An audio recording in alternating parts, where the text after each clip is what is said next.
And so David, his greatest flaw, his sin is going to be with a woman named Bathsheba. And some of us probably heard the story and may not realize, oh, that's the same David that killed Goliath, right? Same guy. And he's already king. He's already united the tribes. He's been called out a few times for dancing in front of the Ark of the Covenant. One of his wives is like, you're not a priest. And he's like, I will keep dancing. Like, try to stop me.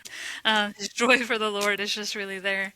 But he's going to lust after this woman, Bathsheba. And because he lusts after her and desires her, he's going to set it up where her husband Uriah is sent on the front lines and he's going to end up being killed, which allows Bathsheba to technically be available, right? If you're looking at the loopholes, well, it wasn't really adultery because the husband was dead, but morally he set it up for him to die. So even though he didn't commit the murder with his own hands, he was the orchestrator of that. And this teaches us that he was flawed, and when he was called out, another prophet, Nathan's going to approach David and be like, hey, this is not cool, and he's going to explain how.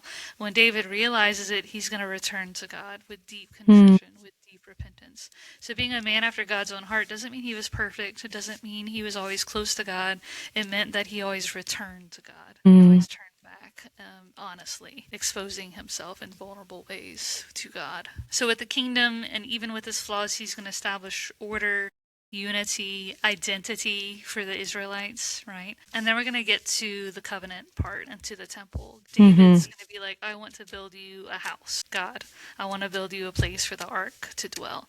But God's going to be like, nope. He's going to flip the script. He's going to be, no, I want to build you a house. And some of us think he's talking about the temple, right? The temple of Solomon, which will be one of the signs of the covenant. But he could also, and probably is also talking about a house for God's people to dwell forever. Like he's establishing the kingship and what would later become the church. So the covenant's going to be established, I think it's in 2 Samuel chapter 7.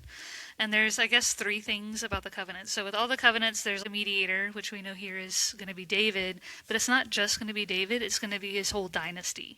And this is probably the first one where the covenant's not going to be made with a single individual, but with those that will supersede him over time. He'll be the mediator. Another part of the covenant is that it will be a kingdom that lasts forever, that will continue to go on even after David dies.